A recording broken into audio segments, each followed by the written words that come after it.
Ok. Então, boa tarde a todos. Eu me chamo Elias Sembrani da Rocha. Eu sou membro do Comitê Executivo do Capítulo Estudantil da PG da URGS, aluno de mestrado aqui, também aluno de mestrado do DeRoz, sou orientando do professor DeRoz. E hoje estamos realizando o nosso segundo webinar. Então, nós do Capítulo Estudantil agradecemos muito a presença de todos. Antes de começarmos, eu gostaria de aproveitar para convidá-los ao nosso terceiro webinar, que vai ocorrer na próxima semana, terça-feira, dia 9. E esse webinar da próxima semana é intitulado Diagênese e Qualidade de Reservatórios Carbonáticos Profundos no Cambriano da Bacia de Tarim, noroeste da China. E ele será ministrado pela professora Karen Goldberg. Professora Karen é outro nome bastante conhecido entre nós aqui do Instituto de Ciências da URGS. Ela lecionou por vários anos aqui, e agora ela é professora e realiza suas pesquisas pela Kansas State University, nos Estados Unidos. Bom, dado o convite, eu gostaria de introduzir o professor DeRoz, que vai apresentar agora a palestra com o título O que sabemos e o que não sabemos sobre os depósitos da seção SAG do pré-sal. Para quem ainda não o conhece, o professor Luiz Fernando DeRoz é geólogo pela URGS, mestre em geologia de reservatório pela UFOP, doutor em petrologia pela Universidade de Uppsala, Suécia.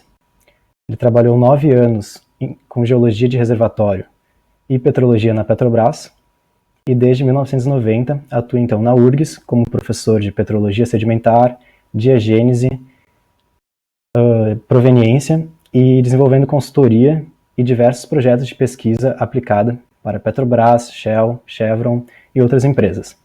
Então, professor DeRoz, em nome do capítulo estudantil, eu gostaria de dizer que é realmente uma honra termos você aqui conosco. Somos muito gratos pelo tempo que o senhor está cedendo, assim como pela oportunidade de compartilhar um pouco do seu conhecimento através de nossos canais. Obrigado, Elias. Obrigado, Student Chapter da APG da URGS. Agradeço muito o convite para poder, então, mostrar algumas das ideias que a gente tem desenvolvido sobre a seção SEG, a seção pós-lift do pré-sal. Nós vamos, então, ter chance, então, de ver uma série de interessantes problemas, extremamente, digamos, desafiadores em termos de petrologia, de compreensão dessas rochas tão diferentes, e depois, então, teremos chance de conversar um pouco a respeito. Perfeito, DeRoz. Sim, a divulgação da sua palestra ela realmente teve muita repercussão, como esperado, dado que o assunto é o pré-sal, né? É um assunto de muita procura. Nós tivemos algumas palestras online sobre esse tema já, e também tivemos a defesa de tese do Bruno, que reuniu bastante gente. Com a sua palestra não foi diferente, o público demonstra-se bastante ansioso para ouvir mais sobre o pré-sal, particularmente vindo de você. Então, sem mais delongas, eu gostaria de passar a palavra para o senhor, para que você comece quando quiser. Perfeito. Vamos, então, começar essa apresentação. O título é para si mesmo, assim, é desafiador mesmo, como, de fato, o problema se apresenta. Na verdade, a exploração e produção de reservatórios de pré-sal não é nenhuma novidade. Desde a década de 70, metade da década de 70 mais ou menos, né, metade da década de 80, houve uma série de poços, de campos de petróleo descobertos na seção pré-sal da bacia de Campos, as assim chamadas coquinas, né, seção rift, são calceruditos bioclásticos de bivalves, né, da seção. Houve uma série de descobertas importantes e alguns campos de petróleo bem importantes, né, nessa seção rift pré-sal da bacia de Campos, né, como os campos dessa área aqui, de Minguado, né, Badejo, Chovo, né, todos com reservatórios na seção pré-sal, abaixo do sal, né, subsal, pré-sal, né, da bacia de Campos, né. Então, essas assim chamadas coquinas, esses reservatórios bioclásticos, né, feitos desses bioclásticos de bivalves, né, eram um dos alvos principais na época da Petrobras. Inclusive, meu treinamento de plataforma, né, embarcado, né, na bacia de Campos, 2 dos poços, né, que eu acompanhei com esses alvos, e eu me lembro muito bem que um deles teve perda de circulação a lama de perfuração se perdeu, né? E prisão de ferramenta logo passando o sal. Muito sugestivo, né? Só que na época se considerava que a parte logo abaixo do sal não era o alvo. Se seguia direto para as coquinas mais abaixo.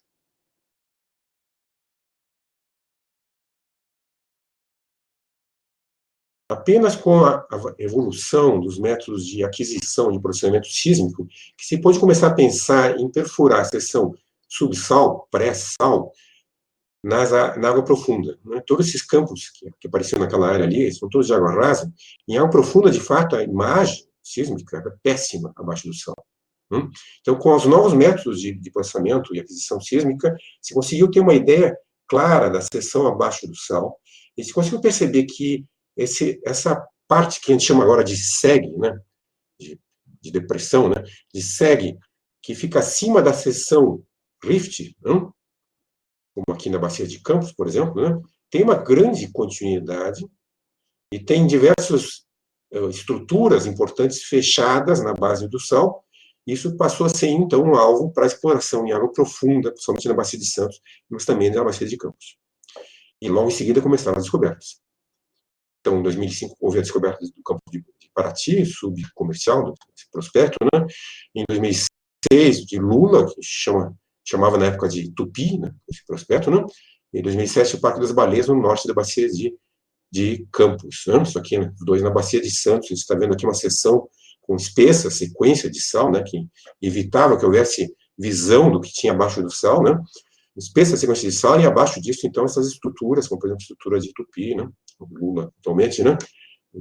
Muito extensa, importante, né? Com essa seção que a gente chama, então, de seg, né? Que não tem grande variação de espessura, como você pode ver, em contraste com a seção do rift.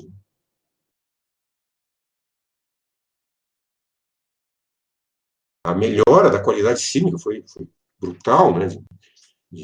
De uns 20 anos para cá, né? Eles conseguem, então, ver os corpos reservatórios realmente, né? Isso permitiu realmente fazer a exploração, né? Nessas áreas, né? E descobrir, então, gigantescas reservas de petróleo, né? Algumas maiores reservas de petróleo descobertas nos últimos 20, 30 anos. Né? Acontece que, infelizmente, ao contrário do cuidado que houve com o processamento sísmico, com a aquisição sísmica, com a interpretação sísmica, não houve um estudo petrológico logo de saída para esses novos reservatórios em água profunda nas bacias de Santos e de Campos. O que se fez foi, basicamente, olhar o aspecto macroscópico, o aspecto geral, textural, estrutural dessas rochas, e avaliar isso como uma estrutura estratificada, feita de material carbonático, e chamar isso de estromatólitos, ou estromatolitos, como preferir. Também faltou pensar um pouco mais sobre o que significa um estromatólito ou um estromatolito. Se considerou que simplesmente todos os estromatólitos eram produto de ação microbial e, portanto, algo análogo, por exemplo, aqui com a área rasa aqui de Shark Bay, na Austrália. Então, o grande progresso na exploração sísmica não foi acompanhado logo de saída por uma compreensão petrológica. E essa apresentação é basicamente sobre isso, sobre a nossa compreensão petrológica atual sobre essas rochas. Começou, então, a fazer analogia, logo de saída, com algo como Shark Bay. Não parece nada, não é nenhuma analogia com pressão. Ou também com esses depósitos microbiais, microbialitos, está escrito errado aqui na apresentação da Petrobras, microbialitos dessas lagunas, dessas lagoas lá do rio, como aqui, Lagoa Salgada, Lagoa Vermelha. Também não tem nenhuma analogia com isso, como a gente vai ver. As publicações, poucas publicações que a Petrobras produziu, todas as apresentações da Petrobras, mostravam sempre essas rochas como sendo, então, microbiais. A terminologia praticada nas publicações da Petrobras, nas apresentações, um estromatolito arborescente, um estromatolito arbustiforme, eram sempre relacionadas e citadas como sendo análogas a coisas como esses estromatólitos do pré-cambriano microbiais, ou então depósitos recentes microbiais, como aqueles que eu mostrei.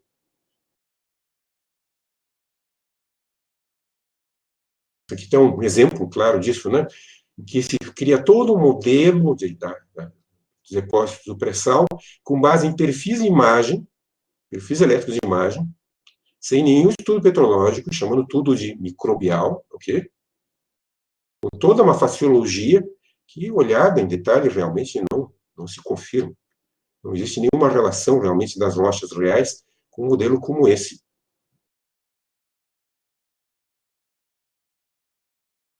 Nessa mesma época, a partir de 2008 até 2012, eu estava dando consultoria para a Petrobras. Eu tive chance de ver uma quantidade enorme de campos, de poços, de seções dessas rochas, de lâminas delgadas dessas rochas. Procurei, então, fazer uma caracterização petrográfica, avaliar os dados que me mostraram e examinar e compilar uma extensa literatura sobre rochas similares, realmente, com alguma analogia similar com essas que eu estava olhando, e também pude revisar muito a literatura sobre rochas microbiais, sobre depósitos microbiais também, para comparar. Eu produzi, na época, 14 relatórios com resultados, discussões, interpretações e compilações, e também com sugestões de uma sistemática de análise do que se deveria fazer para a gente conseguir entender melhor essas rochas tão estranhas, que a gente vai ver como são, né? Como deveriam ser os procedimentos, estratégias para se conseguir aprender mais e entender melhor essas rochas. Por causa desses relatórios, eu entrei em um crescente conflito com a visão dominante da empresa, então, e isso acabou resultando na interrupção da consultoria em 2012. Retornei a interagir com a Petrobras a partir de 2015 de forma limitada, através de algumas palestras e cursos, e também de algumas orientações, como, por exemplo, a do Bruno Lima, né, que teve a defesa nessa semana, que vocês tiveram a chance, eu acho, de acompanhar. Que tem dois relatórios, né, um de 28 e outro de 34 páginas, que eu apresentei na ocasião, e contém, então, toda essa revisão sobre conceitos, sobre relações texturais, relações composicionais, sobre a situação desses depósitos em relação à literatura toda que eu examinei, e foram, então, motivo, então, de muita discussão na época, e não houve muita concordância, então, quanto os relatórios não foram muito considerados. Como são os reservatórios principais da seção SEG, seção Aptiano, né, do pré-sal nessas bacias de Santos e Campos, principalmente? Eles são muito estranhos, como a gente pode ver, de fato, né, são rochas diferentes, de fato, né? O aspecto estratificado que deu margem, que deu origem a essa interpretação como estromatolitos, né? Já vamos falar um pouco sobre isso também, né? Então, rochas estratificadas, carbonáticas, né? É bem visível nesse slide aqui da esquerda, né? Então, é comum que haja essa intercalação entre esses agregados fibrosos, né? A gente chama de fasciculares, porque você vê que existe uma crescente divergência, né, da orientação dos agregados fibrosos, né, à medida que eles vão precipitando, né? Então, agregados fibrosos, lateralmente esclarecidos na forma de crostas, né, alternados, então, com depósitos de textura mais fina, microcristalinos ou granulares, né? Então, é comum esse tipo de aspecto, né? Isso deu margem, então, olhando-se só do ponto de vista macroscópico, né, sem olhar com mais detalhe o aspecto microscópico, né, e chamar essas rochas de microbiais. Como a gente vai ver, isso não é um aspecto microbial.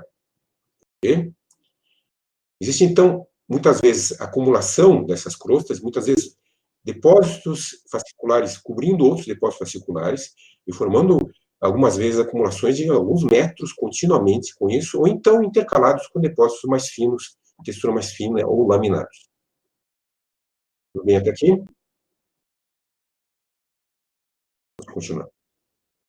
Outros tipos de reservatórios do pré-sal, característica do pré-sal, são rochas formadas por esferulitos de calcita, ok? Depósitos fibro-radiados de calcita, né? Intercalados com materiais argilosos, materiais fibrosilicatos, chamar assim mais genericamente, magnesianos, que foram parcialmente dissolvidos, como aqui nesse slide da esquerda. A dissolução desse material argiloso magnesiano dá origem, então, a uma porosidade secundária entre esses esferulitos. Um terceiro tipo de reservatório, característico da seção pré-sal, são depósitos retrabalhados, são depósitos intraclásticos. Então, são pedaços daquelas crostas que a gente viu antes. Esferulitos arrancados desse depósito aqui, retrabalhados e redepositados na forma de calciluditos ou calcarinitos, né, redstones, né, intraclásticos, com porosidade entre, então, essas partículas, agora sim, partículas retrabalhadas.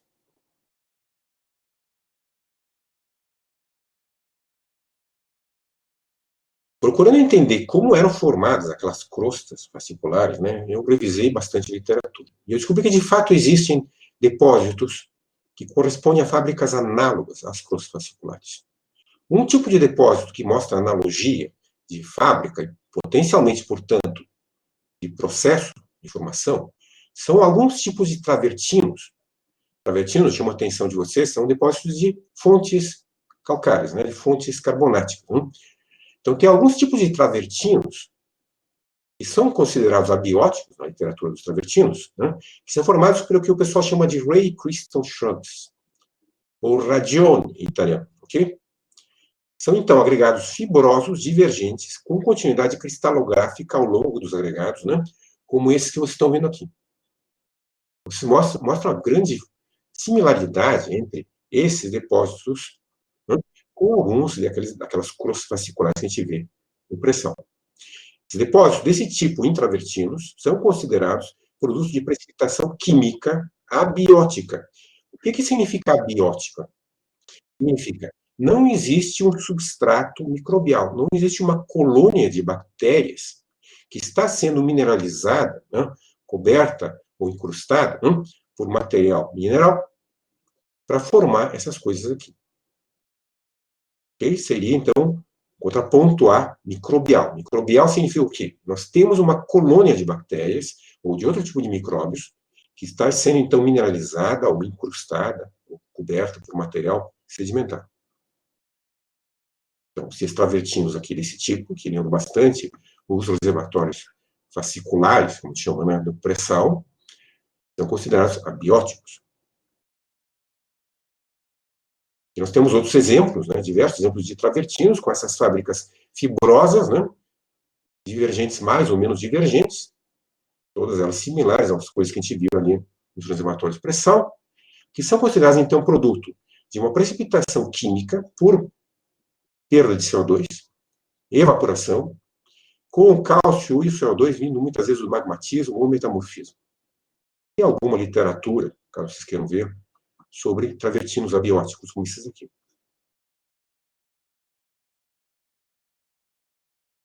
Outros tipos de depósitos com fábricas similares, e potencialmente, então, com gênese similar àqueles que a gente vê no pré-sal, são depósitos de lagos alcalinos. Alguns lagos alcalinos mostram incrustações muito similares àquelas que a gente vê no pré-sal, como, por exemplo, aqui, esse salar, né, nessa laguna Pastos Bons, na Bolívia, e são também considerados, interpretados como produtos de precipitação abiótica por evaporação e perda de CO2 de fluidos de derivação, muitas vezes, magmática. Tem uma literatura toda também sobre esses depósitos abióticos de lagos alcalinos, vocês podem também verificar. Um terceiro tipo de depósito que mostra relação de fábrica com o que nós temos no pré-sal são alguns tipos de estromatolitos ou estromatólitos. Alguns estromatólitos apenas, não todos. Alguns estromatólitos mostram texturas similares, então, ao pré-sal. Você pode ver, alguns são fibrosos, com uma precipitação, então, radial, com continuidade cristalográfica, né, de uma fábrica fibrosa, como aqueles que a gente viu ali no pré-sal. Esses estromatólitos, com essas fábricas, são característicos do arqueano, como aqui nesse exemplo aqui, na África do Sul, e do proterozoico, principalmente proterozoico inferior.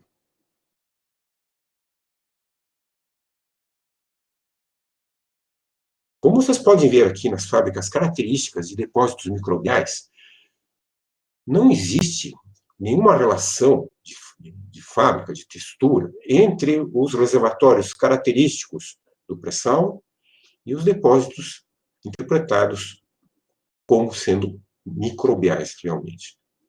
Os depósitos caracteristicamente microbiais são tipicamente criptocristalinos, irregulares, fábricas irregulares com agregados divergentes, mais ou menos confusos e irregulares, muito finos de textura. É comum esse tipo de disposição que a gente chama de grumosa, né, embolotada, um monte de bolinhas, né, ou agregados divergentes, como, né, ramos divergentes, finos, sem nenhuma textura fibrosa. Revisando as fábricas características de estromatólitos de diferentes tipos, o grande especialista em posição estromatolítica, Robert Riding, considerou, então, que esses tipos de fábricas, clotted, né, em inglês, grumosas, né, embolotadas, filamentosas, irregulares, muito finas de textura, né, textura fina de maneira geral, são, então, produto da precipitação microbial ou da incrustação, aprisionamento de sedimentos por ação microbial. Uma colônia de bactérias ou outro tipo de micróbios faz esse tipo, então, de depósito. Alguns tipos de depósitos estomatolíticos são formados por aprisionamento de grãos. Então, você tem uma série de grãos de diferentes tipos, aprisionados, então, por um tipo de material que a gente chama de EPS, substância extracelular polimérica, né, que aprisiona, então, gruda esses materiais. Os tipos de texturas característicos daqueles estromatolitos que a gente viu, acabou de ver aqui, né, no pré-cambriano, mais antigo, no arqueano, no proterozoico inferior, são interpretados, então, né, como crosta cristalina, ok? Com texturas tipicamente fibrosas, e essas são similares, então. Aqui nós temos a analogia, realmente, de textura, de fábrica, e potencialmente, então, gênese com os precipitados que nós encontramos em pressão. Alguns desses depósitos do arqueano, proterozoico inferior, são enormes, e têm extensões muito grandes, pelo menos a extensão que sobrou, né, no campo, muito grande. Olha a dimensão desses domos aqui, né, do arqueano da África do Sul. As pessoas estão aqui, ó, como escala, né? Vocês conseguem ver as pessoas como escala. Então, vocês conseguem formar depósitos, conseguiam formar na época, né, depósitos de grande escala. Como se formavam, então, esses depósitos lá no arqueano, no proterozoico inferior? A interpretação é que eles são produtos de uma supersaturação oceânica em carbonato de cálcio em larga escala e precipitação abiótica. Extensa literatura interpretando esses estromatólitos com essas texturas, com essas fábricas, com o produto, então, abiótico, supersaturação oceânica em grande escala.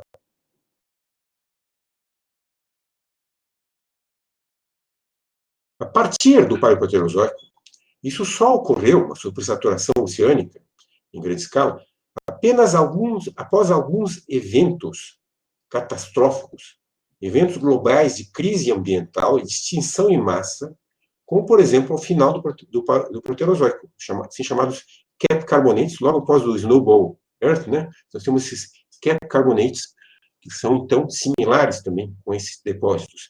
Também no final do Ordoviciano, durante o Devoniano, e ao final do Permiano, né?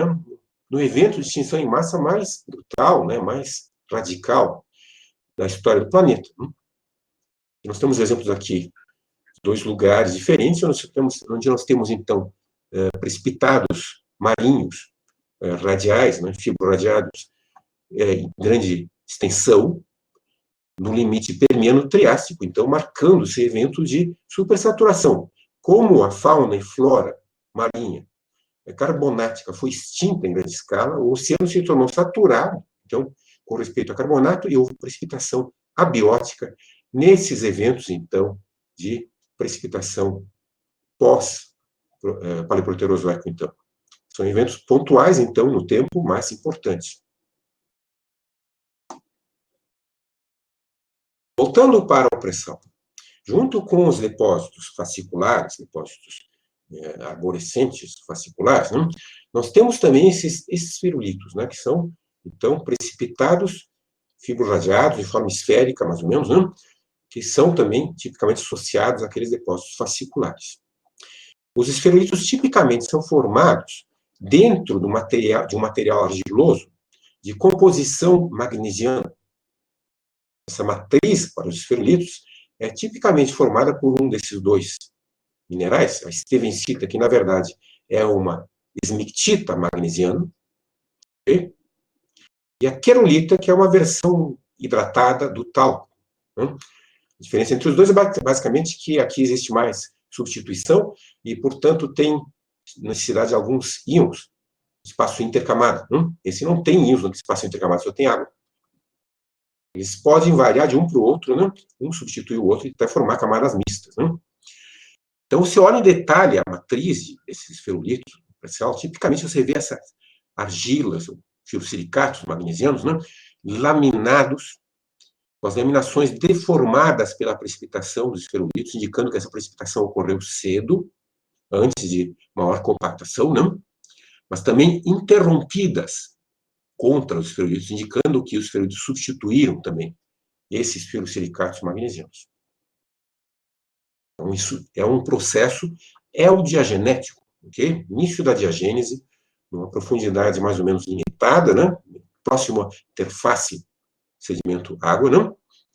E estamos, então, precipitando carbonato, substituindo e deformando os depósitos argilosos que estavam ali. Existem comumente formas transicionais entre os depósitos fasciculares, né, tipo essas plumas, né, e os depósitos esferolíticos. Você tem formas entre esferolitos e fasciculares transicionais, comumente. Você tem esferolitos assimétricos, você tem esferolitos lobados, como esses aqui, lobos, né? E passagem de esferolitos para fasciculares comumente. O que isso indica? Indica que nós temos o mesmo fluido, os mesmos fluidos, com um contexto ligeiramente diferente entre os dois. Temos uma situação genética similar entre os dois.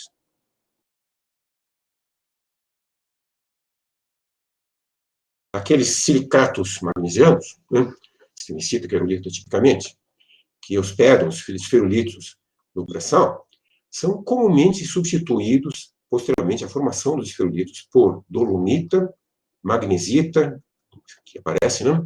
Ou sílica, como aqui. Comum a precipitação, então, desses três minerais, tipicamente substituindo esses silicatos. Também tem calcita e alguns outros materiais, também substituindo os silicatos magnesianos entre os ferrolitos. Os depósitos magnesianos laminados constituem, na verdade, o background da sedimentação lacustre em grande escala no sistema pré-sal. Você encontra, tipicamente, esse material melhor preservado quando você tem menos ferrolitos e depósitos fasciculares. E daí, muitas vezes, eles estão substituídos por calcita microcristalina, ou dolomita microcristalina, ou sílica. Quando você olha em detalhes os materiais, você vê pequenos romboedas de dolomita, calcita microcristalina, ou sílica também, substituindo esses materiais argilosos. Né? A deposição desses fiosilicatos magnesianos deveria ocorrer nesse sistema lacustre do pré-sal em grande escala e numa extensão muito grande, porque você encontra sempre restos desses materiais, mesmo onde você teve muito carbonato precipitado.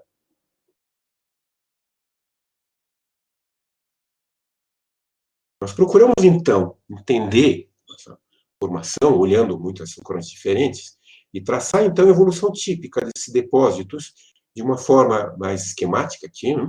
Nesse artigo publicado por nós, no Lima da Petrobras, né? Na Sedimentary Geology, no ano passado. Então, você tem o background que corresponde a essas laminações de fiosilicatos magnesianos, stevensita, querolita, muitas vezes misturados com argila siliciclástica, alguma argila não magnesiana, né, como smectita ou smectita, com grãos de silt ou areia muito fina, siliciclástica, quartzo, micas, feldspatos. Okay? E nesse material, então, é que vai acontecer a precipitação da calcita. A calcita precipita no interior desses sedimentos, tipicamente na forma de esferolitos. Os esferolitos crescem, então, deslocando e substituindo esses materiais. E quando você chega mais perto da superfície, da interface água-sedimento, você vê os esferolitos desenvolvendo cada vez mais formas assimétricas e transicionais para aqueles agregados fasciculares característicos. Você tem transição entre essas formas, indicando, então, que você tem tanto precipitação de esferulitos no interior do sedimento, como também agregados fasciculares, algumas vezes também no interior dos sedimentos, e agregados fasciculares também sobre os sedimentos. Os materiais precipitados no interior dos sedimentos são diagenéticos, né, como diz o conceito, né, de definição do material diagenético formado após os sedimentos hospedeiros. Né? Mas os materiais formados sobre a interface sedimento-água são sim genéticos, né? Estão sendo formando durante a sua geração, a sua precipitação, e sobre, então, os sedimentos. As argilas singenéticas que formam o background da sedimentação são potencialmente também singenéticas em grande parte, produtos de precipitação, provavelmente, na coluna d'água desses materiais. Então, se formamos tipicamente uma sucessão, né, uma sequência de precipitação, começando com depósitos laminados de filosilicatos magnesianos, querolita, passando por uma substituição por esferulitos desses materiais, com mais e mais substituição, formação de agregados fasciculares, e muitas vezes também de mais agregados fasciculares sobre aqueles formando crostas de continuidade de espessura variável. Também é comum de haver materiais que a gente chama de peloides, né, pequenos bolinhas, pequenos grãozinhos, né, materiais argilosos também, misturados com as laminações desses filosilicatos e também aprisionados pelas crostas fasciculares.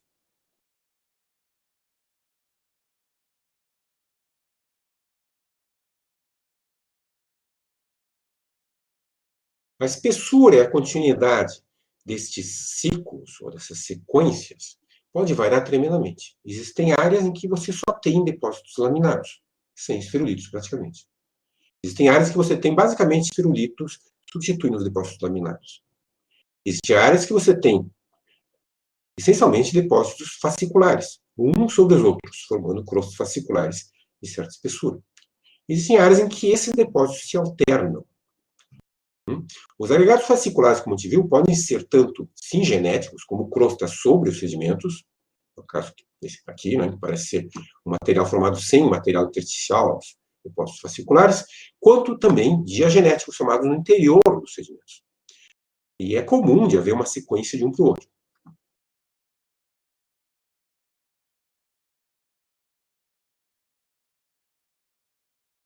Esses depósitos se sucedem de forma recorrente. É comum de haver, então, depósitos laminados, esferulíticos, fasciculares, depois de novo laminados, esferulíticos, fasciculares, ou então só esferulíticos e fasciculares, ou só esferulíticos laminados, sucedendo de forma recorrente e em alta frequência. Isso é muito impressionante. A frequência é altíssima, muitas vezes na escala centimétrica ou até milimétrica. Na escala de lâmina delgada, você vê de vez em quando a sucessão de um para o outro e depois repete de novo. Mas, em alguns casos, como eu falei, você pode ter espessas sucessões só com um tipo de depósito. Essa variação, essa repetição recorrente em alta frequência desses depósitos de silicatos magnesianos versus calcita indica, então, que nós temos uma situação de rápidas e sutis variações da composição das águas lacustres numa escala, realmente, de variação composicional muito, muito rápida. O Paul Wright e o Ed Barnett procuraram relacionar esses ciclos, né, com relações dos tipos principais, né, de depósitos do pré-sal, com variações ambientais sistemáticas do sistema.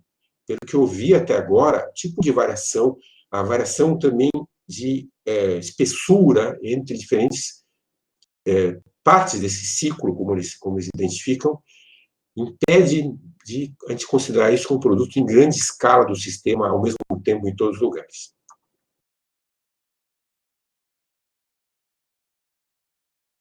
Falando um pouco sobre os reservatórios, a porosidade nas crostas fasciculares é tanto primária, quando eles são singenéticos, né, formados como crostas sobre o sedimento, né, na forma de espaços interagregados, né, espaços de crescimento dos agregados, a gente chamaria de growth framework desses agregados, como também secundária, por dissolução dos materiais argilosos intersticiais e também por dissolução de parte dos próprios agregados.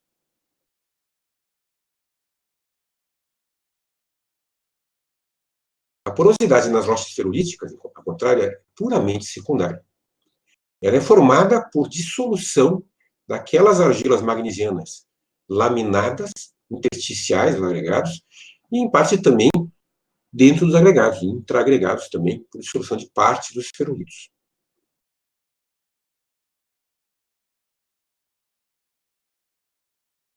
A importância da dissolução, então, dessas argilas, os silicatos magnesianos, tem sido reconhecida agora.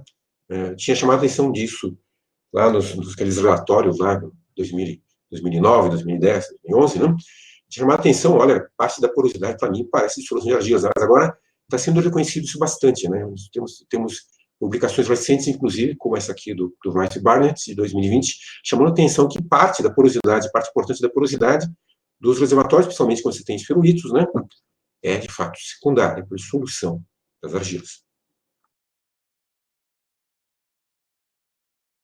Nós estamos trabalhando sobre isso agora com o pessoal da Petrobras, né, um artigo que está em preparação final, né, deve sair logo, esperamos, né, também com o estudo agora entre a Petrobras e a URGS, no qual estou participando, né, no qual nós estamos conseguindo identificar, então, essa dissolução importante, né? De fato, é muito comum a dissolução dessas argilas, né? E substituição por uma série de materiais diferentes, né? Temos, como falei antes, né? Contração das argilas também, né? Formação, então, de poros de contração, seguindo a laminação original, precipitação dentro desses poros de contração de carbonatos, principalmente de magnesita e dolomita, okay?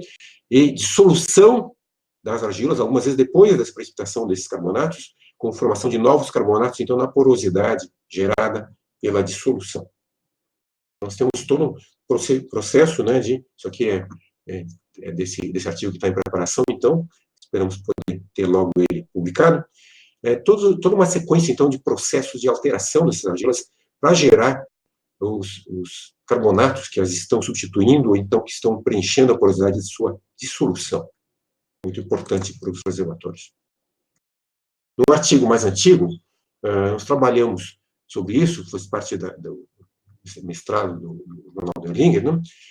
Mostrar, então, a evolução desses reservatórios característicos do SEG em relação à fábrica primária, seja com predomínio, então, de precipitados carbonáticos de tipo fascicular, ou com precipitados ferulíticos, menos precipitados fasciculares, com preservação da matriz do material magnesiano, os silicatos magnesianos.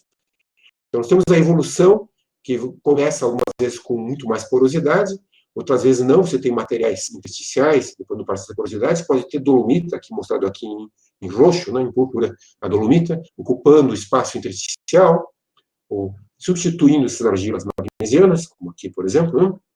Ou você pode ter, então, a geração de porosidade pela dissolução, então, com porosidade secundária importante em alguns casos.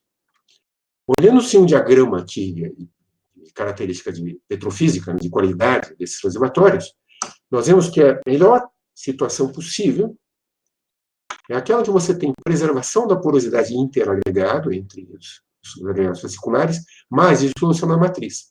Aqui você tem a melhor porosidade e a melhor permeabilidade possível.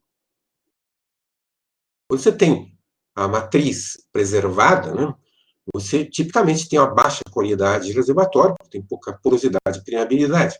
Quando você tem também precipitação de dolomita ou outros materiais substituindo a matriz, também você tem pior qualidade.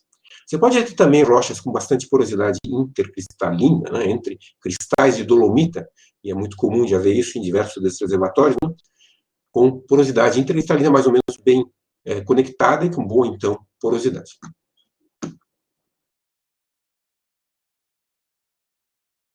Os depósitos intraclásticos, né, falei para vocês, foram formados pela erosão e redeposição, seja das crostas fasciculares, por exemplo, tem intraclástico grande, aquele crosta fascicular, né, os outros também, ou também dos esferulitos, os esferulitos aqui retrabalhados e redepositados.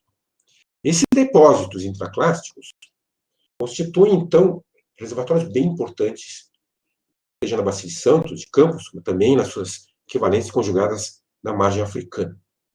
Na verdade, os melhores reservatórios do pré-sal são intraclásticos, como, por exemplo, no Campo de Búzios.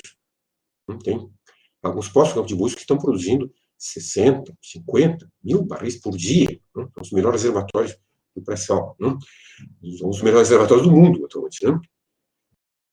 Na área, por exemplo, lá também de Líbara, no Campo de Melo, também tem alguns reservatórios bons nesse sentido. Então, nós temos o quê? Uma porosidade interpartícula, nesse caso, entre essas partículas interclásticos, pouco reduzida por compactação ou por cimentação. Na margem africana, também, alguns reservatórios, que você pode ver aqui nesse caso, um belo exemplo, um reservatório interclástico, como esse exemplo aqui, publicado por Saller e tal, no boletim da PG, alguns melhores reservatórios são depositados nessas áreas de plataforma com produto de retrabalhamento, redeposição, como depósitos interclásticos. Nós avaliamos naquele, então, artigo de 2017, a evolução também, quando você tem, então, uma deposição sem matriz intersticial, ou com matriz silicatos magnesianos intersticial, você pode ter uma evolução, então, com crescente cimentação, e com compactação e cimentação, ou com preservação da porosidade, pouca cimentação, algumas vezes por dolomita ou outras coisas, porosidade preservada, interpartícula preservada, então, dando os melhores reservatórios, ou coisas bem fechadas também. Então, situação ideal, preservação da porosidade interpartícula, algumas vezes até ajudada por alguma dissolução dos intraclásticos, pior situação, então, com mais compactação e cimentação.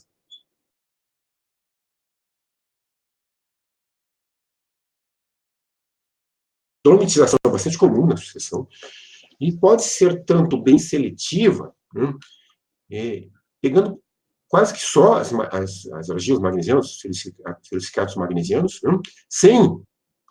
sem substituir em nada a calcita, até pervasiva, substituindo todo o material.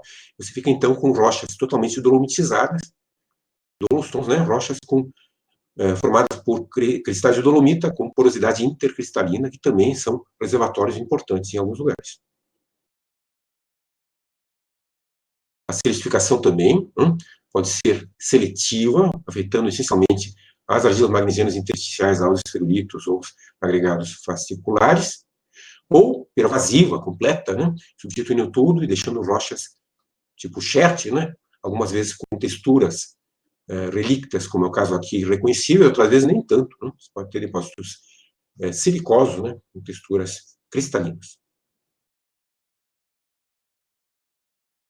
Em alguns lugares, alguns poços, algumas partes de sucessão, você tem também o que a gente chama de fases hidrotermais.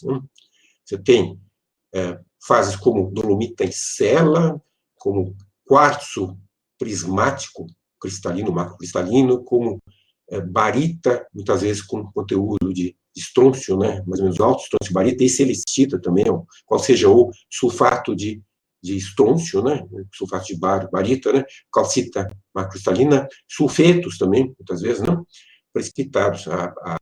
A tese do Bruno, que é a defesa que ocorreu agora há pouco, foi especificamente sobre esses depósitos hidrotermais, esses depósitos pré-sal influenciados pela ação hidrotermal, também muitas vezes com dissolução importante, que confere, então, grande permeabilidade, grande comunicação a essas áreas afetadas pela ação hidrotermal em alguns pontos do pré-sal. O segundo artigo, que compõe a tese do Bruno Lima, então, foi recém-publicado na Marine Petroleum Geology, e propõe, então, um modelo de dolomitização, de silicificação, de solução dos depósitos do pré-sal, condicionado, então, pela presença dessas grandes falhas, ligadas à sucessão rift inferior, ao embasamento inferior, à sucessão basáltica da base da sucessão rift, ou até influenciada potencialmente por ação vindo da crosta mais profunda ou até do manto mais profundo. Nós vamos discutir um pouco sobre fontes no final dessa apresentação. E você tem, então, uma representação belamente desenhada pelo Bruno, daqueles agregados fasciculares, dos ferroitos, dolomitizados, em parte, roxo aqui, certificados em amarelo, também com esferulito de calcedônia, dissolução da matriz laminada, substituição por dolomita, por magnesita da matriz, indo para um estágio mais avançado de alteração, com rochas com sílica e dolomita, e calcita macrocristalina, estroncio-barita, essa dolomita em cela, e outras fases características de inflamação hidrotermal, e muitas vezes também com boa porosidade ainda preservada. Aquele estudo, podemos verificar pela temperatura de precipitação daquelas fases hidrotermais, quartzo, calcita, dolomita em cela, estroncio-barita, que a precipitação ocorreu em profundidade, em condição de soterramento profundo, temperaturas de ambiente já altas e, ainda assim, mais altas ainda nas inclusões fluídas daquelas fases do que a temperatura ambiente em soterramento, quando ocorreu, então, essa ação hidrotermal. Isso que a gente sabe atualmente sobre a situação petrológica, então, os depósitos pré-sal, que, como a gente pode ver, não são nada microbiais, não? São depósitos químicos, são complexos, influenciados, então, por essa grande instabilidade dos seus constituintes, diagênese importante, não? E com características permporosas bastante peculiares e espetaculares, muitas vezes, né, com produção muito alta de muitos desses reservatórios. Agora, o que nós não sabemos, realmente, sobre a situação de gênese e de evolução desses depósitos? Muita coisa nós não sabemos. Realmente, os depósitos não são nada convencionais, eles são depósitos bastante inusuais em comparação com outros reservatórios de petróleo do mundo, né? Eles são muito diferentes de outros reservatórios. Uma das coisas que a gente não sabe, sem dúvida, é por que os depósitos, melhores depósitos, com maior espessura de deposição, com maior espessura original, com melhor características porosas, termoporosas, ocorrem especificamente, preferencialmente, nos altos. Algumas ideias que a gente pode ter. Existe, de fato, uma focalização através das falhas, tanto para formar os depósitos primários, como até para influenciá-los posteriormente, de repente por dissolução, através dessas grandes falhas que condicionam, então, esses altos. Segunda possibilidade. Uma possibilidade aqui não elimina a outra, preste atenção, né? Existe um controle por evaporação no fundo lacustre, né, no sistema lacustre, né, áreas mais rasas sofreriam, então, mais evaporação, mais perda de CO2 e maior saturação nas áreas mais rasas, então, desse grande sistema lacustre. Essa é uma terceira ideia. Essas áreas também seriam influenciadas por maior circulação dos fluidos, maior ação de ondas mais rasas, né, e de correntes também, potencialmente, nessas águas rasas. Quarta possibilidade ainda, existe alguma ação microbial? Nós não vemos isso diretamente. Não existe uma ação microbial direta para formar, de fato, um depósito microbial com um arcabouço, com um substrato microbial. Mas existe alguma ação, de repente, de micróbios mediando, facilitando a precipitação? Nós vamos ver um pouco depois sobre isótopos, e fica difícil, de fato, de pensar sobre isso aqui. Mas se houvesse uma ação microbial, se houvesse alguns tipos de organismos que dependem de luz, seria também uma possibilidade.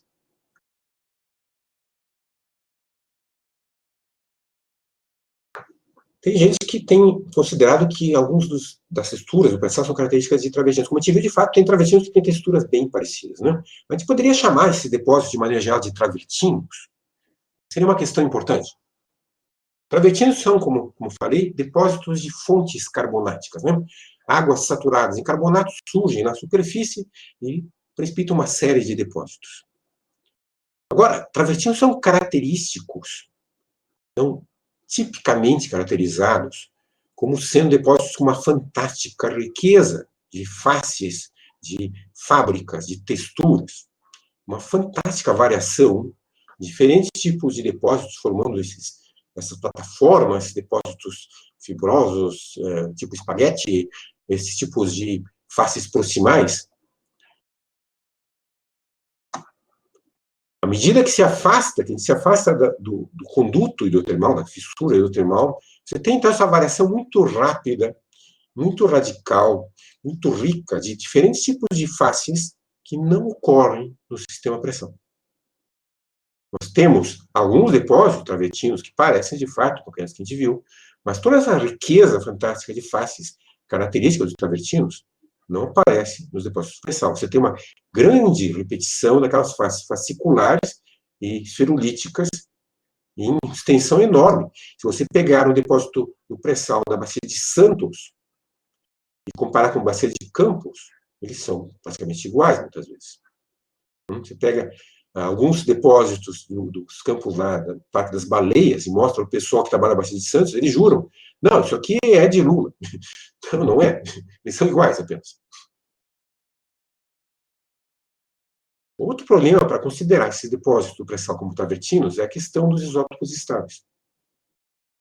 Nós vemos diferentes depósitos, por exemplo, aqui no Yellowstone, ou aqueles depósitos típicos ali da Itália, ou alguns outros depósitos de travertinos, que mostram um grande fracionamento, um grande afastamento em relação à composição carbonática, digamos, oceânica, um padrão isotópico carbonático, grande fracionamento pela ação tanto de perda extremamente rápida do CO2, pela ação microbial, também alguns desses travertinos, ou por outros processos em relação ao padrão isotópico oceânico. Já os depósitos do pré-sal, como mostrados aqui nessa publicação, os depósitos tanto da África quanto do Brasil, os depósitos pré-sal se aproximam muito da composição isotrópica marinha. Você tem composição isotópica de oxigênio próximo do zero, de carbono próximo ao 2, né? Muito próximo do marinho.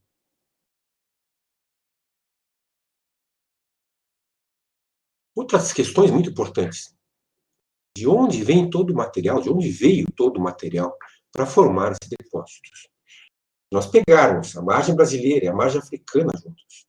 Temos uma extensão gigantesca, com depósitos repetidos, que indicam que se nós não tínhamos um único corpo lacustre, com uma dimensão de um mar, do tamanho do mar Mediterrâneo, algo assim, ou algo similar, nós teríamos alguns grandes corpos lacustres bem interligados, porque os depósitos são os mesmos, com a mesma composição elementar e isotópica, as mesmas texturas, as mesmas fábricas. Então, nós temos um volume gigantesco desses materiais formados no mesmo sistema lacustre, com volume enorme de cálcio, magnésio e sílica precipitados, considerando, então, as espessuras médias e a extensão nessas bacias, nossas aqui, bacias de Campo Santo e Espírito Santo, e suas conjugadas africanas, como Kwanza, por exemplo. Apesar da dimensão marinha, né, oceânica, praticamente, desse sistema, não existe nenhum sinal direto de ação, de influxo, de recarga marinha no sistema. Nós não temos fauna marinha, nós não temos flora marinha, nós temos pouquíssimos organismos, na verdade. O sistema parecia ser extremamente agressivo, extremamente difícil para a vida. Não temos fauna e flora marinha. Mesmo a fauna e flora que ocorre é basicamente de extremófilos. Os tracodes são os organismos mais comuns. Os tracodes são duros na queda, pessoal. Nós não temos sulfatos também característicos, então, de sistemas marinhos mais concentrados. Os sulfatos que a gente tem são basicamente da diagênese mais avançada, alguma barita, celestito. Mas nós sabemos que o sistema era árido, porque você tem essa saturação, essa concentração suficiente para precipitar de forma recorrente, repetida e continuamente, tanto essas argilas magnesianas, silicatos magnesianos, que dependem de uma alta concentração da água, quanto calcita de uma forma recorrente. Então, nós temos uma situação que a gente chama de underfield para o sistema lacustre. Nós temos um abastecimento, né, que não chega a ter uma saturação diluída no sistema lacustre. Nós temos um lago concentrado, continuamente concentrado, sob clima árido, com grande evaporação. Ainda assim, sinais claros de exposição do sistema são muito raros, se presentes, né, em situação muito, muito limitada. Nós temos um importante magmatismo contemporâneo e um hidrotermalismo associado bastante importante. Né? Na própria sucessão do SEG e também cortando a sucessão rift subjacente, como a gente vai ver.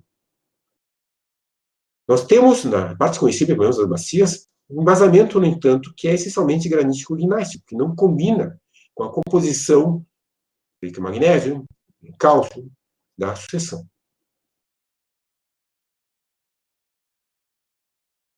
Nós vimos, os depósitos são caracteristicamente recorrentes. Você tem repetidamente, então, essas argilas magnesianas, essas laminações de silicatos magnesianos, calcita esferulítica, calcita fascicular, se repetindo em alta frequência ao longo de toda a sucessão.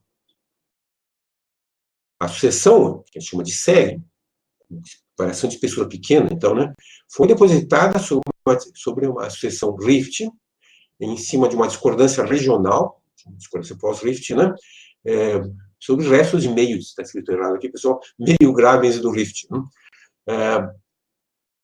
Temos, então, uma discordância regional, um surgimento regional ao final do período rift, produziu, então, essa erosão regional a grande escala, e depois nós temos uma grande depressão, uma extensão gigantesca, né, cobrindo toda essa margem brasileira africana, com esse depósito do SEG. Esse depósito ocorrendo durante o período de extremo estiramento da crosta, com intensa injeção magmática, no assim chamado platô de São Paulo, essa região onde tem os grandes campos da Bacia de Santos.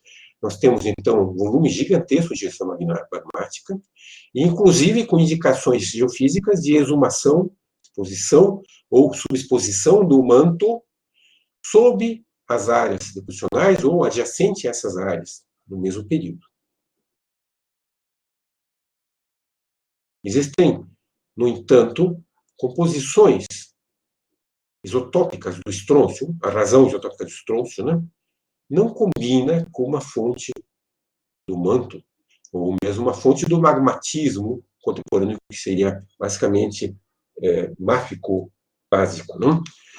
A composição de estrôncio dessas rochas é fortemente radiogênica. Nós temos uma grande quantidade de estrôncio 87 em relação ao padrão isotópico nos precipitados calcíticos. Apesar de que a composição isotópica dos precipitados, como a gente viu, se aproxima mais dos valores marinhos, não parece nada com os travertinos, por exemplo. Uma das ideias que a gente tem trabalhado sobre como formar essa sucessão de depósitos estratificados, né, laminados, com alta frequência de sucessão dessas faces, desses ciclos, né, seria as condições oceânicas durante o Arqueano e Paleoproterozoico. De acordo com a literatura, né, somente os trabalhos do Grotzinger e seus colaboradores, com literatura mais interessante sobre esses depósitos do Arqueano, esses estromatólitos abióticos do Arqueano, eles teriam se formado em condições de estratificação oceânica em grande escala, no qual nós tínhamos deposição de ferro, aqueles depósitos, né, formações ferríferas do Arqueano, bandeados do Arqueano, né, característica, né, posição de ferro nas águas oceânicas profundas, com surgência episódica de águas dessas águas profundas para águas mais rasas. Então, nessas condições, então, haveria então a precipitação dessas águas com elevada alcalinidade de aragonita e sílica incrustando no fundo marinho, formando aqueles estromatólitos fibrosos que a gente viu antes, né? Usando o modelo, então, do oceano Arqueano análogo, poderíamos pensar, então, num corpo de água lacustre, extenso, relativamente raso, mas ainda assim sem exposição comum desses depósitos, sem disrupção da deposição. Você tem a continuidade e recorrência, então, da deposição dos fluorosilicatos magnesianos, da calcita, ao longo de toda a sucessão, com uma separação química, um quimiclínio, né, separando, então, águas saturadas em calcita e águas saturadas nesses silicatos. A oscilação, então, desse quimiclínio nas áreas mais altas produziria mais precipitação carbonática nas áreas mais rasas, e nas águas mais profundas teria mais argilas, mais silicatos magnesianos. A evaporação seria intensa, mas seria contrabalanceada por uma recarga hidrotermal relacionada a um importante magmatismo, injeção magmática contemporânea, e também potencialmente até do manto adjacente ou subjacente, e também por uma recarga fluvial. trazendo água mais diluída e reabastecendo o sistema lacustre. Nós fizemos, inclusive, desenvolvemos, inclusive, um projeto, né, para olhar esse sistema marginal pré-sal na bacia do Espírito Santo. Nós temos boa sucessão contemporânea ao pré-sal de sistemas fluviais e costeiros, no sistema lacustre, né? E fizemos, então, esse artigo para, esse projeto para a Shell, né? No qual nós verificamos que, de fato, existe uma grande variação na composição dos fluidos intersticiais dos alimentos fluviais, variando entre fluidos mais diluídos, precipitando caulinita, e fluidos mais concentrados, precipitando esmectita. A caulinita sucede, substitui a esmectita, ou vice-versa, a esmectita substitui a caulinita nesses depósitos, mostrando, então, ciclos de variação climática, potencialmente, de variações do nível do lago durante a precipitação lacustre, então, daqueles depósitos que a gente viu ali de argilas e de carbonatos. Nós vimos também que existe um magmatismo contemporâneo, um hidrotermalismo associado bastante importante, inclusive gerando alguns reservatórios espetaculares, né, os melhores reservatórios em alguns casos, né, ao longo dessas falhas, e de outros condutos como esses pipes ou vents hidrotermais, estruturas similares, com dissolução, dolomitização, precipitação de sílica e barito. Em algumas seções, inclusive, é possível verificar essas estruturas tipo vents, né? Você consegue ver essas estruturas cortando a sucessão rift pré-existente, né? Subjacente ao sistema SEG, que pode ter sido potencialmente, portanto, condutos para os fluidos, inclusive geradores dos depósitos primários e também para a sua modificação posterior. Foi publicado aqui pela equipe. Há publicações, inclusive, também mostrando o potencial de exumação contemporânea à deposição do pré-sal do manto, ou subexumação sobre a bacia rift, sobre os depósitos rift, do manto, inclusive próximo aqui ao alto externo, onde tem esses importantes estruturas, como, por exemplo, a Julula, né, a Tupi aqui, próximo ao alto externo, então, potencialmente, o manto sendo exumado, e isso poderia, então, fornecer bastante material para a formação desses depósitos, contemporaneamente. Para concluir, então, o que nós sabemos e o que nós não sabemos, então, sobre os depósitos do pré-sal? Nós temos enormes, né, gigantescos volumes de magnésio, sílica e cálcio precipitados em grande extensão, num sistema lacustre, né, sem sinais, então, diretos de ação marinha. Nós temos uma precipitação cíclica, recorrente em alta frequência, de depósitos de tevensita, querolita e calcita.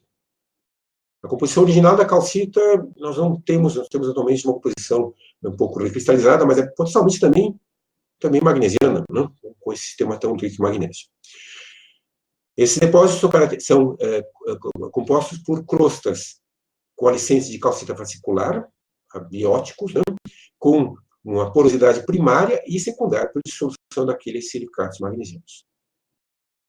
Esses depósitos fasciculares estão intercalados com rochas esferulíticas, com porosidade secundária em alguns lugares, por dissolução daquelas argilas magnesianas, e com depósitos laminados de argilas magnesianas laminadas, substituídos por calcita, dolomita e sílica biocristalinas.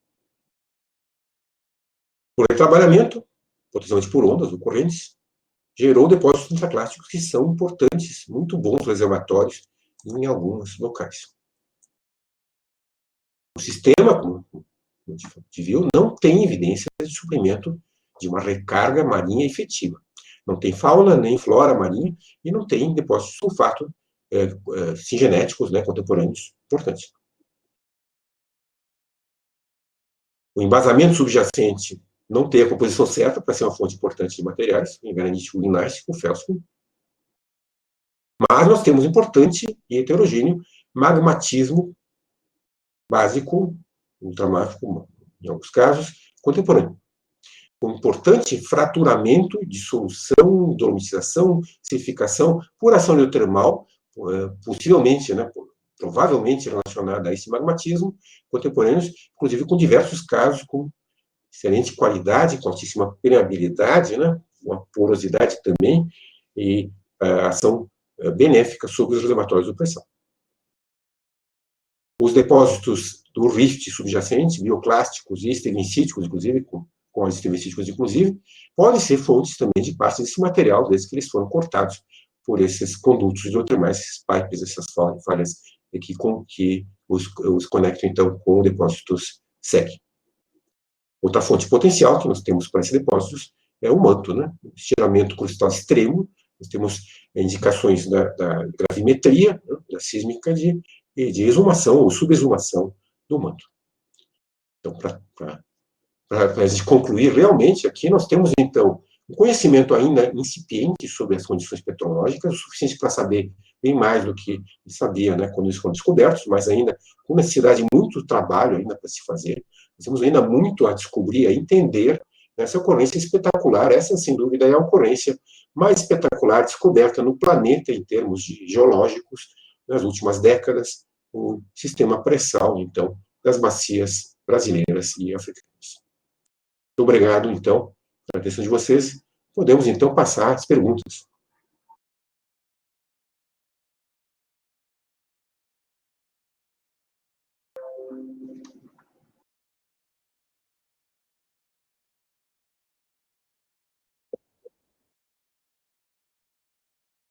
Perfeito.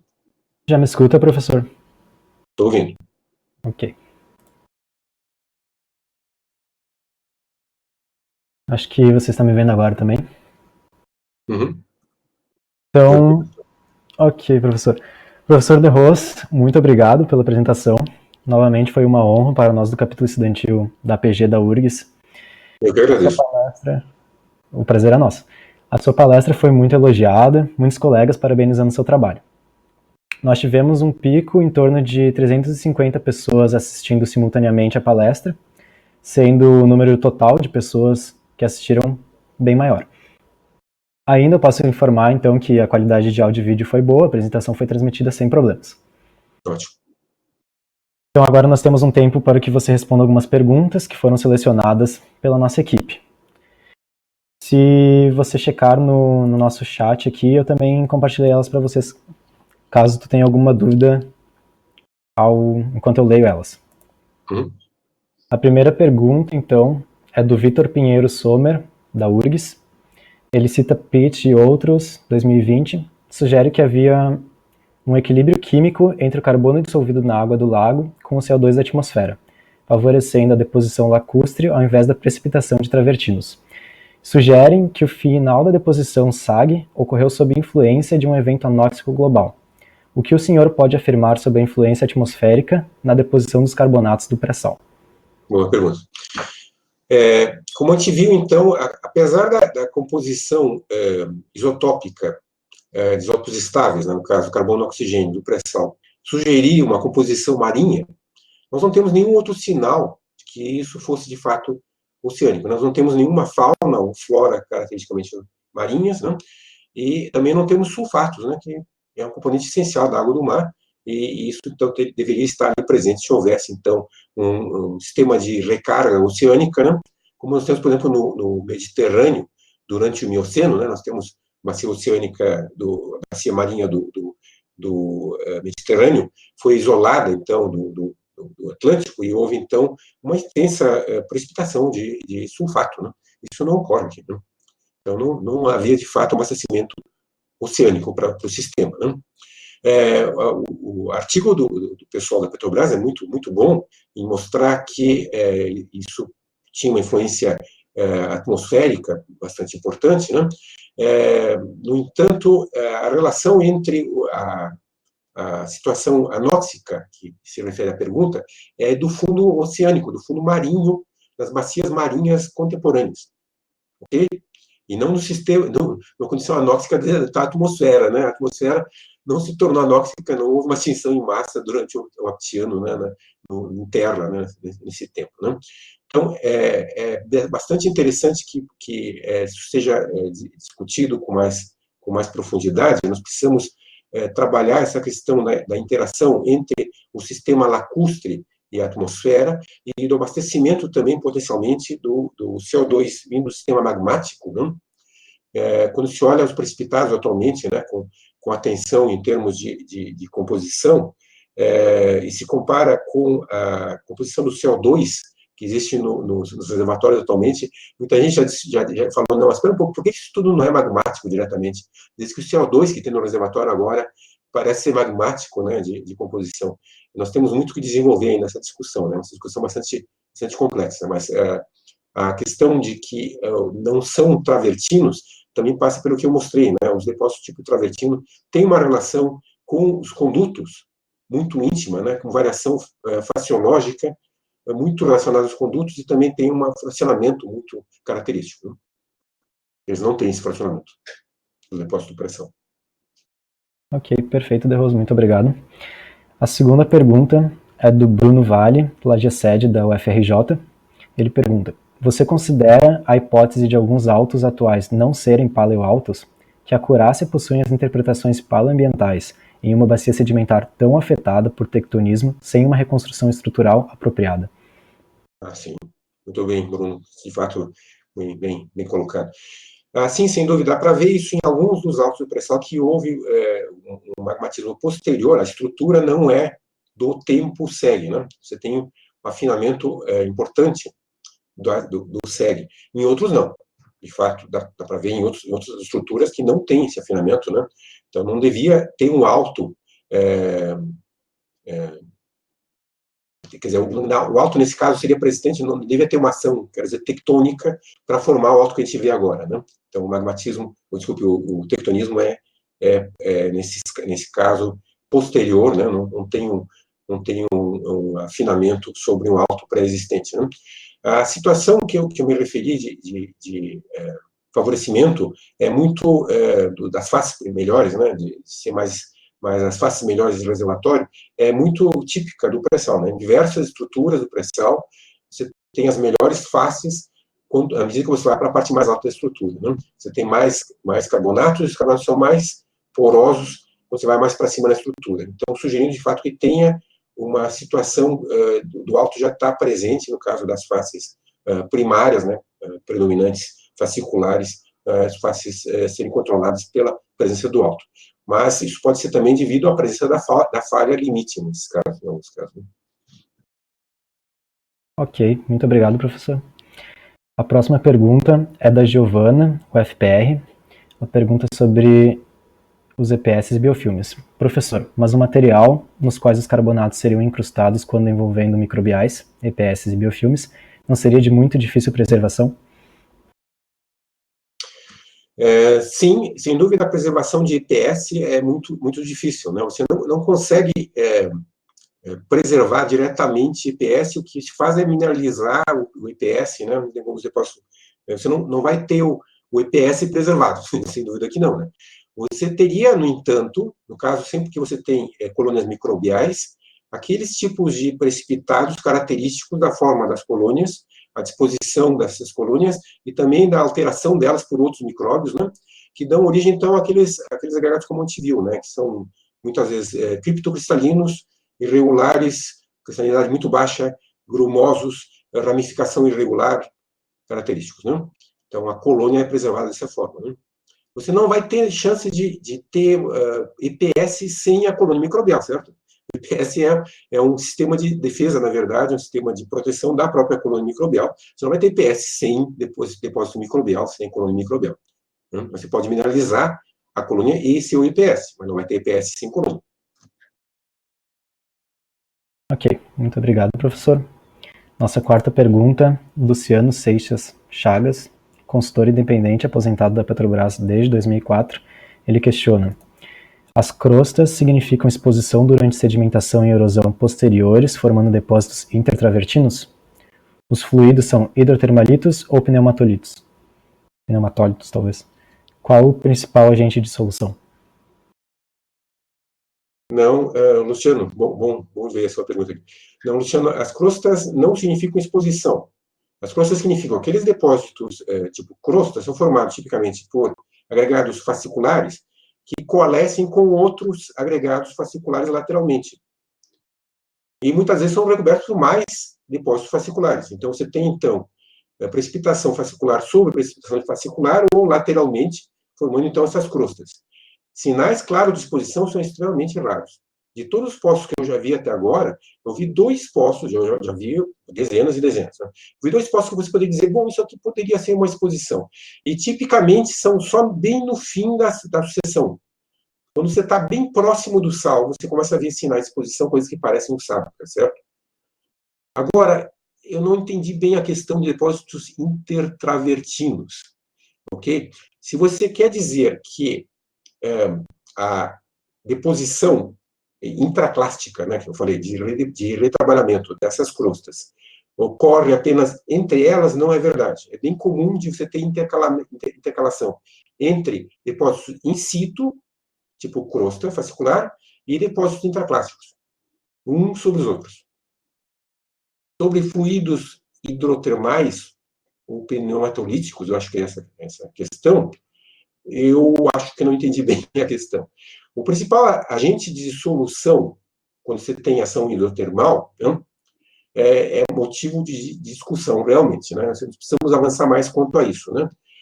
O próprio CO2 pode ser, é claro, dependendo da questão do equilíbrio com a sua pressão, né, e temperatura, um agente de dissolução importante, mas é muito simplista pensar que isso tudo foi produzido só por CO2. Né? Nós temos de considerar outras possibilidades. Ok, professor. A próxima pergunta da Dolores Carvalho, ex-Petrobras, atual Enalta. Querolita é um tipo específico de talco. O talco hidratado presente no pré-sal não se caracteriza como esse tipo específico. Você tem dados químicos e cristalográficos para essa confirmação? Oi, Dolores, bom também de ver sua pergunta aqui. Sim, de acordo com a difratometria mais recente, né, inclusive pela Petrobras, né, eu tive chance também de ver de outra empresa, né, o pessoal consegue colocar, sim, a estrutura querolita como confirmada, né, qual seja, é um talco de cristalinidade inferior e com alguns defeitos, né, que fazem com que você possa ter água espaços intercamados. Então, sim, está confirmada a estrutura tipo querolita em algumas ocorrências do pré-sal e algumas vezes, inclusive, como camada mista com a estevencita, que é uma smectita, como eu digo. Ok, professor, obrigado. Nossa sexta pergunta é da Thaís, UFRJ. Ela pergunta, qual metodologia adotada para diferenciar a estevencita das demais esmectitas trioctaédricas, uma vez que todas as variedades são enriquecidas em magnésio e apresentam comportamento similar em técnicas como difração de raio-x e espectrometria por infravermelho? Thaís, eu não sou especialista em cristaloquímica de argilas. Eu recomendo que você fale com esse pessoal, né, que realmente está trabalhando com isso, né, seja na Petrobras ou também nas universidades. Nós temos aqui um grupo que está trabalhando com isso agora, inclusive, né, um projeto coordenado pelo professor Mexias, né, aqui que está trabalhando com isso também, como se trabalha para diferenciar a estevencita de outras esmectitas magnesianas. Certo, professor. Essas eram as perguntas selecionadas. Nós temos mais 2 perguntas e isso depende se você tem tempo ainda. Claro. Ok, nós temos uma pergunta extra, então, do Matheus Moreira Schirmbeck, da Universidade Federal do Rio Grande do Sul. Ele pergunta, a dissolução das argilas magnesianas pode ser relacionada a processos de metanogênese da matéria orgânica, como subsequente diminuição do pH, que instabilizaria a argila, causando dissolução, e aumento da pressão de CO2, precipitação de carbonatos?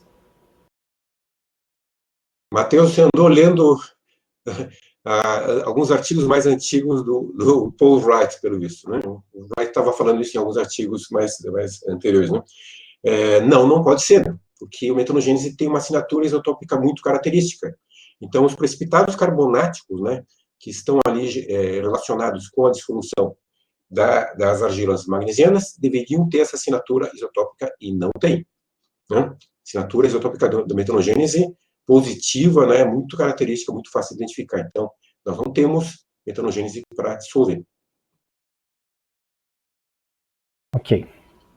Nós temos ainda uma pergunta do Ugor S. Castro. Primeiro, ele parabeniza pela apresentação e ele pergunta, então, qual a sua consideração sobre o modelo de infiltração de águas oceânicas através das barreiras Rio Grande apresentado por Farias e outros 2019. Uhum. Sim, esse artigo, né, especificamente, ele defende a possibilidade de que uma infiltração através da barreira vulcânica apresentada pelo Alto de Florianópolis poderia modificar a água marinha ao ponto de produzir uma água altamente diferenciada que então abasteceria o sistema lacustre. O problema desse modelo é a escala. Esse modelo foi criado para alguns depósitos lá na depressão de Dalon, lá na depressão Afar, na Etiópia, e para corpos bem pequenos, né? Então, o abastecimento, digamos, por reação com as rochas vulcânicas ali, né? E consegue, então, abastecer um sistema muito pequeno com o fluido modificado. Nós estamos num sistema gigantesco, né? Não tem como você ter esse abastecimento através do sistema de filtragem como esse, com um sistema com essa dimensão. Também nós temos o problema de faces, né? Nós temos as mesmas faces apresentadas ao longo de todo o sistema lacustre, com uma extensão brutal, gigantesca, desde o sul da Bahia até Florianópolis, desse lado de cá, e o equivalente do lado africano. Como é que você iria fazer, né, um abastecimento extremamente, né, limitado através dessa infiltração, através da barreira de Florianópolis, abastecer esse sistema e produzir os mesmos depósitos em toda essa extensão? É impossível. Ok, muito obrigado, professor. A nossa última pergunta, para encerrar, é do Argus Schrank, da URGS.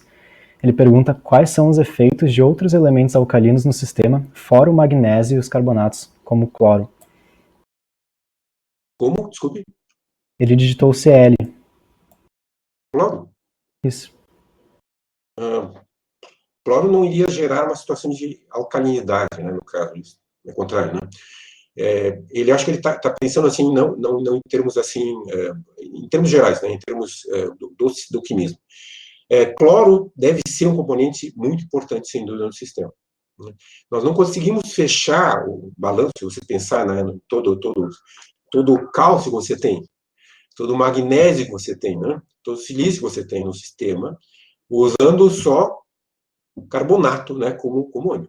Sem dúvida, o sistema não fecha, né? Se você pensar no sistema como um todo, e você também não conseguiria gerar, por exemplo, a estratificação do sistema, que eu mostrei ali no modelo ainda preliminar, né, imaturo, né, de estratificação. Sem cloro não fecha, né, o equilíbrio não fecha. Então, imagino sim que cloro seja um ânion importante no sistema lacustre, no pré-sal, e que você possa ter outros elementos também importantes, como, por exemplo, estrôncio, por exemplo. Aqui nós não temos um estrôncio, não é tão simples assim, não é só que nós temos muito estrôncio nos carbonatos, temos bastante, de fato. Mas esse estrôncio é altamente radiogênico. Essa é a complicação toda específica do sistema, né? De onde está vindo o estrôncio tão rico em estrôncio 87, né, dentro dessa situação que nós temos, né? Como conciliar isso com a composição elementar isotópica, né? Como conciliar a composição alimentar isotópica. É um sistema fora da casinha, espetacular, diferente de todos os pontos de vista, né? Geologicamente fascinante. Perfeito, professor.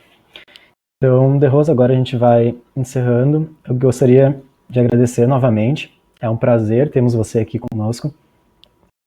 Eu gostaria de reforçar o pessoal que assistiu para que assista a nossa próxima palestra, cujo link de inscrição, então, foi enviado no chat. E também reforçar aqueles que necessitam de certificado, que o link para gerar o certificado, ao preencher o formulário, também foi enviado. Todos podem seguir o nosso capítulo estudantil da APG da URGS nas redes sociais. Nós temos Instagram, LinkedIn, para que vocês fiquem por dentro das novidades, então. Na maioria dessas redes sociais, a nossa conta é apg.urgs ou apg-urgs SC de Student Chapter. Eu agradeço muito, De Rosa, novamente. Eu Em nome de toda a APG, em nome de todos os estudantes. É uma honra. Aqui. Obrigado. Prazer é nosso, professor. Então, eu agradeço então a presença de todos. Agradeço, De Rosa, pelo tempo cedido. E desejo, por fim, então, uma ótima semana e até a próxima. Tudo bom.